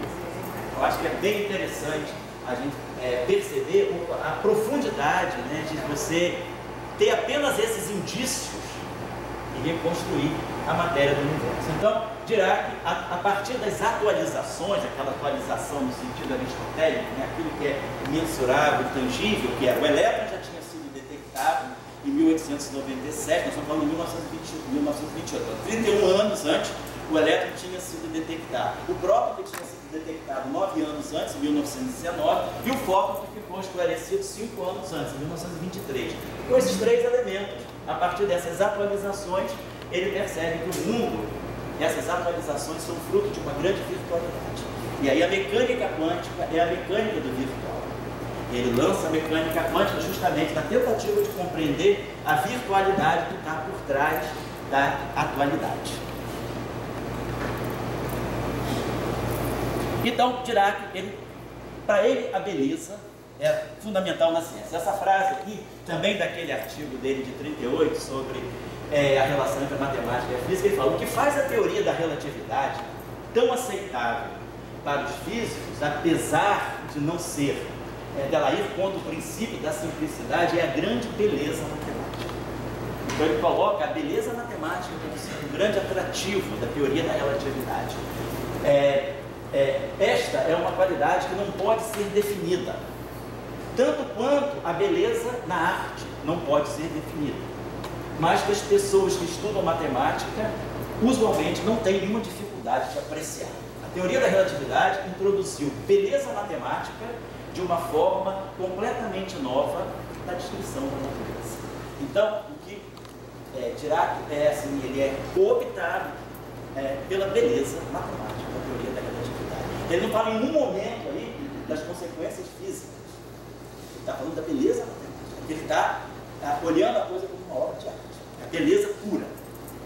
Então, ele lança a matemática como um legítimo instrumento de investigação da natureza para superar os limites da tecnologia de uma época. Na época nós não temos tecnologia para fazer aquilo que a gente quer compreender. Vocês imaginam, nós somos em 1928, 1929, querendo compreender o interior do átomo. Não tinha microscópio eletrônico, não tinha acelerador de partículas. Então, ele dizia, meu único recurso é a matemática. E a abstração que a matemática me dá, e que a filosofia também me dá. Então, ele coloca a simplicidade estética como critérios fundamentais para a construção de uma teoria, e ele vai, ele conhecia bastante a obra de Bakhtin, e ele vai nessa questão do estruturalismo. Sempre percebendo o seguinte: aquilo que nós vemos é apenas um reflexo de uma virtualidade que nós nunca iremos ver, mas que é fundamental para compreender a natureza. Ele, nesse sentido, vamos dizer assim, ele é muito mais, dentro de uma metafísica muito mais bergsoniana, né? Que é aquela metafísica de que não existe uma razão primeira, existem muitas possíveis razões. Dirac era realmente, ele era um metafísico, vamos dizer, bergsoniano. E ele, para escrever a teoria dele, ele se baseou, quer dizer, ele havia tensionado, até a época dele, esse conjunto de fenômenos aqui. Uma série de aulas de matemática francês, de um grande matemático francês chamado Élie Cartan, de 1913. Dirac, nessa época, tinha 11 anos, mas ele não leu isso, ele também queria precoce. Ele só foi descobrir isso quando ele já estava estudando no doutorado. Mas essas aulas eram umas aulas de matemática que Dirac trouxe esse conceito para a física. O trabalho de Einstein, de 1917, quando Einstein introduz, ele transforma a cosmologia, deixa de ser algo mais esotérico e passa a ser física. Ele lança um trabalho chamado, em 1917, chamado As Considerações Cosmológicas da Teoria da Relatividade Geral. E ele lança esse conceito de constante cosmológica, que foi aquilo que tensionou Dirac quando ele leu esse trabalho. Essa constante cosmológica bateu nele. Ele falou, Einstein introduziu isso de uma forma macroscópica, olhando para o universo. Ele falou, isso deve ter uma origem microscópica, deve ter uma origem na virtualidade do universo. E é aquilo que nós estamos tentando compreender até hoje. A gente não fechou essa questão até hoje. Esse é um dos grandes problemas da física contemporânea, compreender a constante cosmológica a partir dos processos fundamentais da natureza. A constante cosmológica não tem uma história de que ela também foi criada para definir um universo fixo, exatamente, em expansão? De novo, boa observação. Eu ia saltando isso, mas é uma boa observação, porque é quando a filosofia interfere na física. Einstein, quando ele escreveu a teoria da relatividade geral em 1915, ele ficou muito incomodado porque a solução das equações da relatividade geral dava um universo dinâmico. A cabeça do Einstein, filosoficamente falando, era uma cabeça do século XIX. A formação filosófica dele era uma formação de que o universo tinha que ser estático. E aí ele modifica a teoria física dele por um chamado filosófico que era mais forte para ele. E ele estaciona o universo, introduzindo a constante cosmológica. Hoje a gente sabe que essa constante cosmológica também não foi ao longo do tempo, ela não estaciona o universo. Hoje a gente tem uma medida da constante cosmológica e o universo está numa expansão acelerada, muito por conta disso. Mas nós não compreendemos exatamente qual é a origem microscópica da constante cosmológica, que foi o que Dirac tentou lançar, através da virtualidade da mecânica quântica. Obrigado pela observação. 1919, Rutherford descobre o próton, isso tensiona Dirac, mais uma partícula que apareceu na natureza. E ele achou muito interessante porque o próton é muito diferente do elétron, mas tem a mesma carga, igualzinha, só troca o sinal.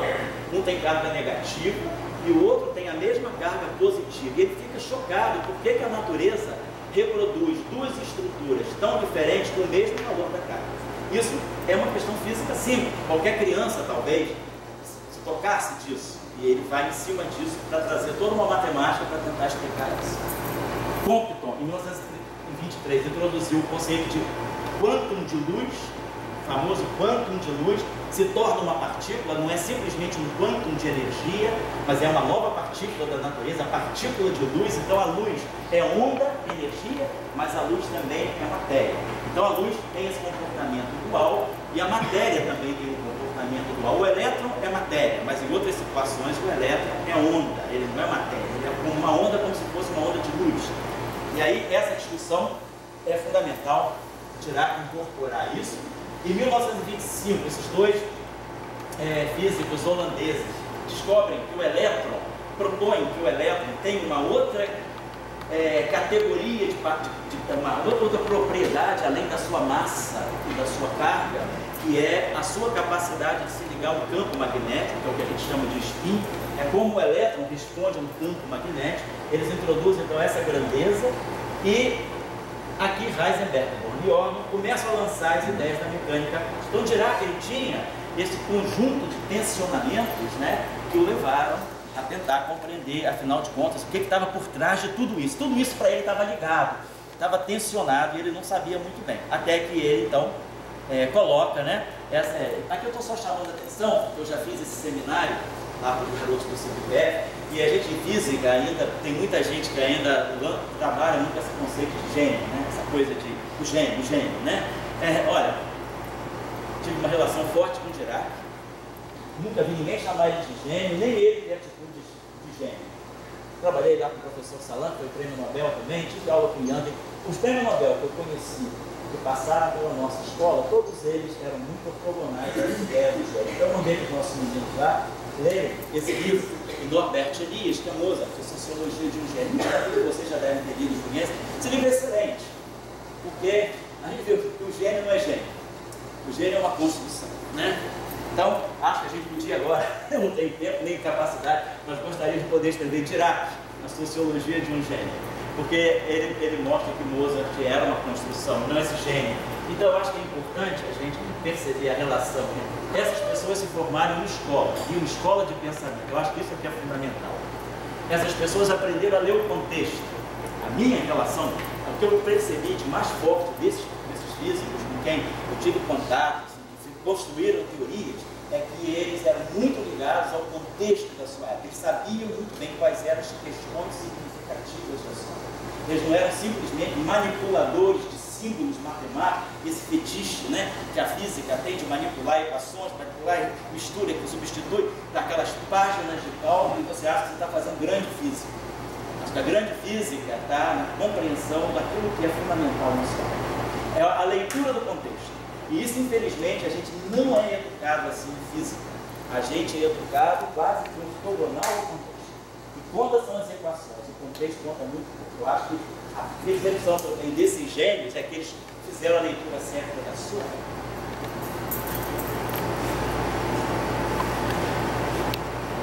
Aqui, só para colocar, então a mecânica quântica nasce basicamente com essa proposta meio inconsciente. O próprio Heisenberg não entendia bem o que ele escreveu. Sabe aquela coisa que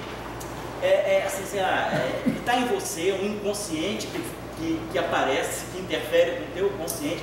Ele escreveu esse trabalho chamado Mecânica Matricial sem entender muito bem, ele estava sendo levado por alguma coisa.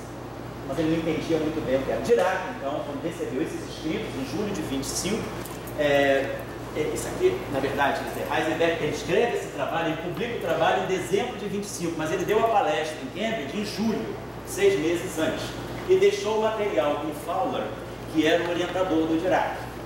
E o Fowler passou o material para o Dirac. Então, Dirac acaba publicando em novembro de 25, até mesmo antes do Heisenberg, essa nova visão desse mundo quântico através de uma nova matemática. Depois, as coisas vão caminhando, a mecânica quântica se instaura a partir da tese de doutorado do Dirac, o título é Mecânica Quântica, ele lança os princípios, lança essa nova teoria física, né?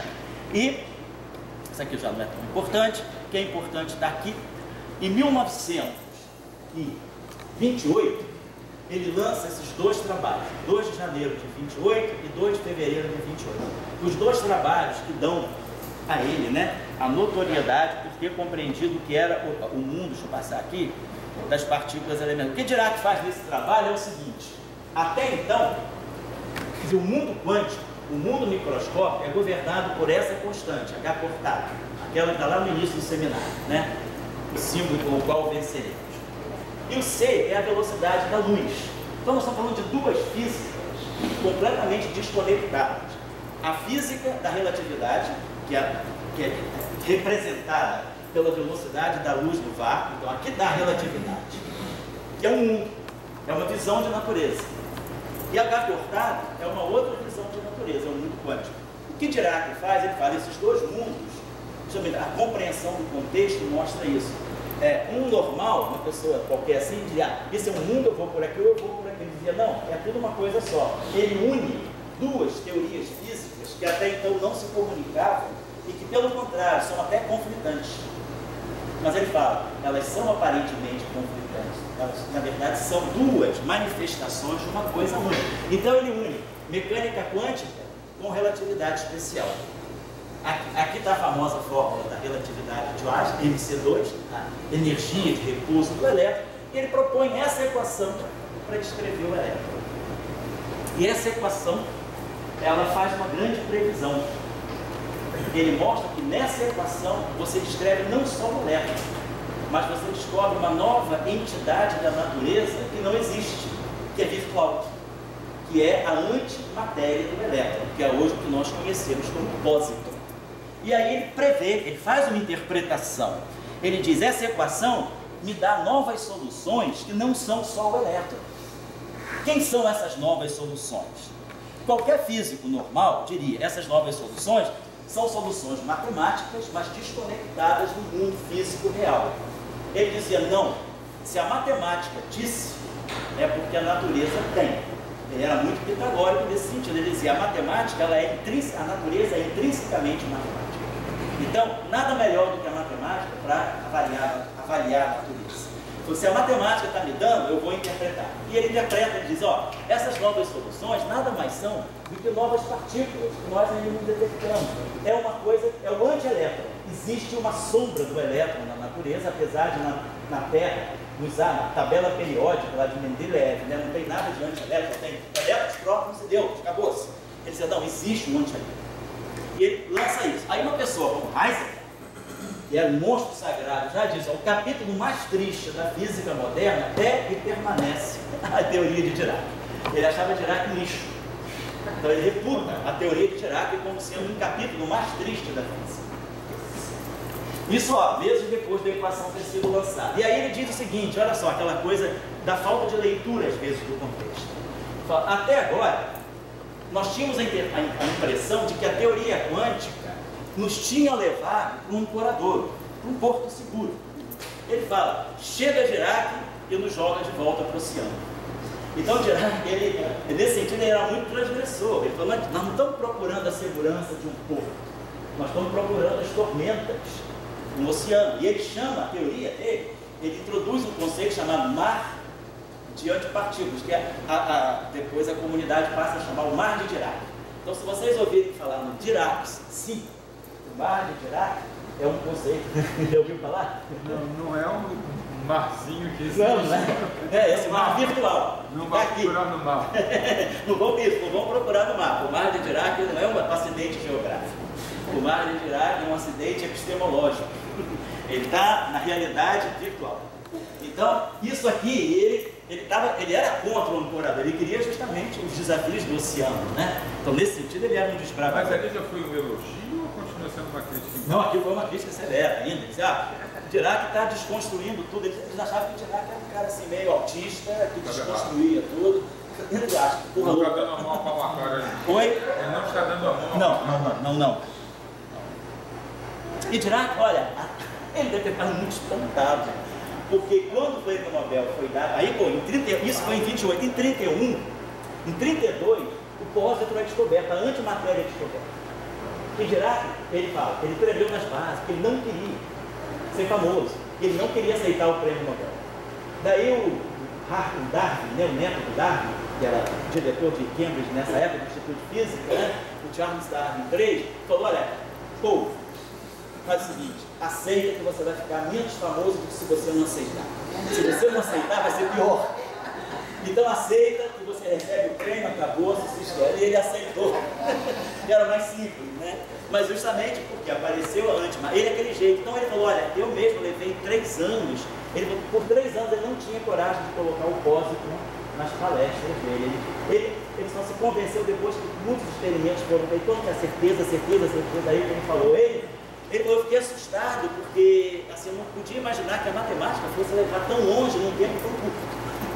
Era isso aqui. Os caras pegaram isso em 31, né? Tinha aparato experimental para achar... Foi acidental. Para achar o... Isso, o chamado Anderson, estava fazendo experimentos em raios cósmicos, e começou a ver que apareciam ali objetos se comportaram da maneira oposta ao elétrico. Então o pósitron, que não existe em estado natural, ele é produzido quando na alta atmosfera, né, esses raios gama que vêm da cosmos, eles atingem a alta atmosfera, produzem partículas e antipartículas, e começou a chegar antipartícula. Foi muito acidental. Ele, Anderson, ficou com medo. Ele falou, porra, se o cara está sendo sacrificado porque previu, eu estou vindo, é pior ainda. Então ele segurou o